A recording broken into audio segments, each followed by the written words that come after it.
Israel के Lebanon पर हाल ही में हुए हमले के बाद ईरान भड़का हुआ है। ईरान ने इजराइल पर रॉकेट से हमले भी किए।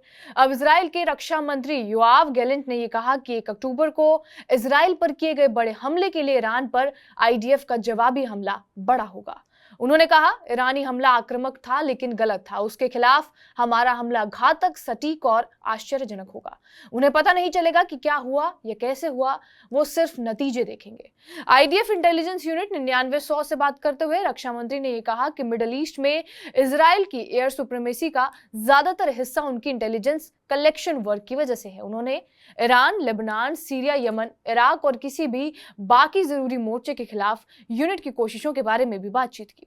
इससे पहले जेरूसलम पोस्ट में एक रिपोर्ट में यह कहा गया था कि इजराइल द्वारा ईरान के परमाणु कार्यक्रम पर हमला करने की अपेक्षा नहीं की जा रही है, बल्कि इस मुद्दे पर न्यूयॉर्क टाइम्स की रिपोर्ट के बाद तमाम तरह के सैन्य ठिकानों और खुफिया साइट्स पर ध्यान केंद्रित करने की उम्मीद है।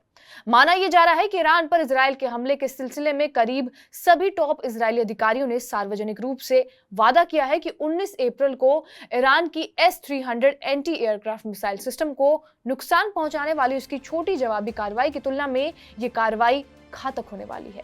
एक खतरा यह भी है कि अगर ईरान के पास परमाणु बम हुआ तो इजराइल क्या करेगा।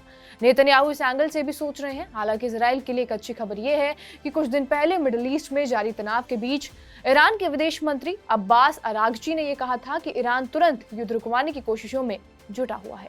ईरान के विदेश मंत्री ने अल जजीरा से बातचीत में यह कहा कि दूसरे देशों के जरिए अमेरिका के साथ डिप्लोमेटिक रास्ते खुले हैं और ईरान तुरंत जंग रुकवाने के लिए बातचीत भी कर रहा है।